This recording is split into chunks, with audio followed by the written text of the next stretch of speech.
Flamengo contra São Paulo, o São Paulo decide em casa. Cuiabá versus Grêmio, o Grêmio decide em casa.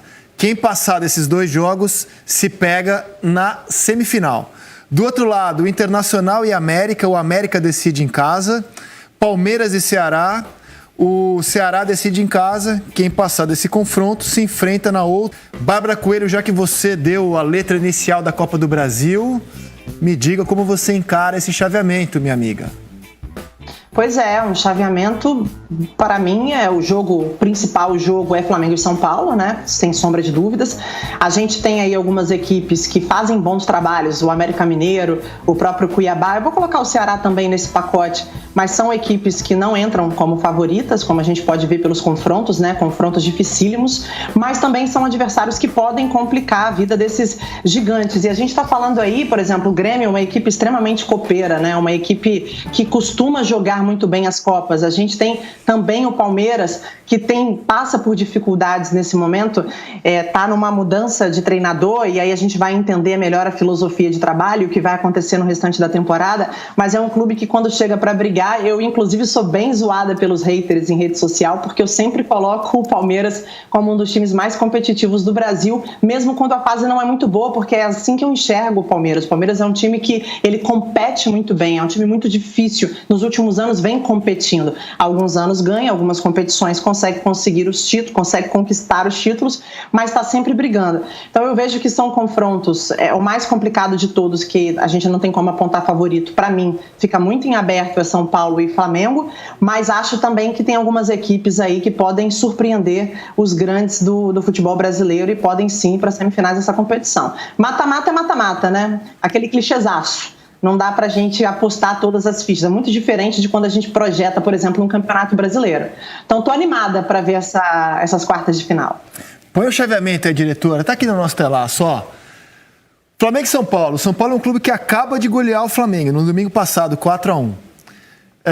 Cuiabá e Grêmio. Cuiabá eliminou o Botafogo, é um time de Série A, e o Grêmio suou para eliminar o Juventude, em 2 vitórias por 1-0, nas duas, muito sofrimento. Cuiabá faz uma campanha melhor que a do Juventude na Série B. Palmeiras e Ceará. O Ceará acaba de eliminar o Santos na Copa do Brasil. Internacional e América. O Inter, a gente sabe, hoje é o líder do Campeonato Brasileiro, tem dificuldades de elenco. O Cudê pôde poupar muitos jogadores no duelo contra o Atlético Goianiense. Poderá poupar contra o América, que despachou o Corinthians, que venceu o Inter no sábado? Cara, vejo tudo muito em aberto aí, Paulo Vinícius Coelho. Tem a questão também da coincidência de seleção brasileira, né?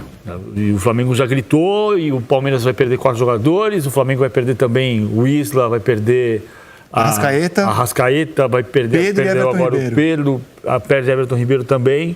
E o Rodrigo Caio está machucado. Certeza que eles perdem, os jogadores convocados perdem o jogo da ida. O jogo da volta, como a seleção joga numa terça-feira, talvez eles participem. E talvez participem naquele esquema, né? Jogaram na terça-feira e vão ter que jogar na quarta. O Everton, goleiro do Palmeiras, jogou na terça-feira pela seleção brasileira e na quarta-feira tomou um gol de fora da área na terça-feira e um gol de fora da área na quarta-feira. Quem é que disse que o gol de fora da área que ele tomou na quarta-feira, jogando pelo Palmeiras, não foi provocado também por ele ter desgaste, uma bola que ele... Não foi uma falha. Estou só levantando aqui uma lebre a mais. Você pode chegar numa bola que você não chega, porque você não tem a mesma agilidade porque jogou na véspera. Você não tem a tua condição física ideal. É claro que esse aqui é um ano de pandemia, mas é um problema antigo do futebol brasileiro. Quando tem eliminatórias, o campeonato tem que parar. A Copa do Brasil tem que parar. O futebol doméstico tem que parar. E não para. Agora, o grande jogo é Flamengo e São Paulo. Com os desfalques do Flamengo... O Daniel Alves voltou a jogar bem, até está suspenso contra o Goiás. Justo agora que ele jogou uma grande partida contra o Lanús, está suspenso no jogo seguinte. Mas cada jogo tem uma história. O Cuiabá tem um trabalho para voltar, para chegar à Série A. O Ceará uma vez eliminou o Palmeiras de Copa do Brasil. Só que era o Palmeiras do Luxemburgo. Sim. Em 94. Sim, sim. Agora é um outro Palmeiras. O Luxemburgo já foi embora, é um outro Palmeiras. 5 jogos sem o Luxa. Olha que absurdo que é... Que coisa absurda que é os clubes perderem jogador para a data FIFA em plena temporada. Isso só acontece no Brasil. No mundo civilizado não é assim, né? Na Europa os campeonatos param. Aqui não é, obviamente, um mundo civilizado. Por exemplo, Flamengo e São Paulo. Zé Roberto. O Flamengo montou o melhor elenco do Brasil. Esse melhor elenco do Brasil estará enfraquecido simplesmente do Isla, do Arrascaeta, do Everton Ribeiro e do Pedro. Só isso. E só não está enfraquecido o Rodrigo Caio, porque o Rodrigo Caio foi cortado por lesão. Perfeito, só isso. O São Paulo, por ter um elenco inferior ao do Flamengo, se beneficiou. Porque o São Paulo não tem jogador convocado no seu time titular. O São Paulo não tem jogador convocado para a seleção, nem brasileira, nem de fora. Então o São Paulo se beneficia disso. Daqui a pouco vai ter gente planejando montagem de elenco assim. Só contrata o jogador que não é de seleção, Zé Roberto. Rizek, o calendário aqui no Brasil, vamos falar o português correto, o correto e vamos... Calma, não usa a palavra correta, calma, vamos ser educados, Zé, calma. Eu sei o que você pensou, calma, vamos ser educados. Não vamos ficar passando pano não, Rizek, o calendário é ridículo, cara.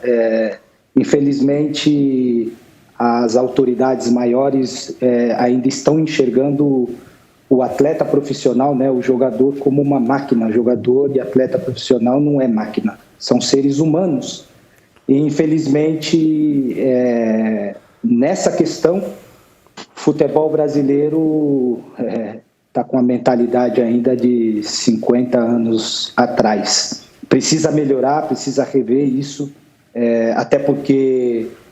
o maior modelo que a gente pode buscar como exemplo foi o que fizeram as federações junto com a própria FIFA, né, reduzindo os jogos quando voltou, né, o calendário da Champions, né, fazendo como se tivesse colocando os jogadores numa bolha, né, num país onde o número de infectados, a pandemia estava menor que nos outros países. Portugal conseguiram finalizar a competição de uma forma que foi ágil, prática e não precisou exigir tanto dos atletas, né?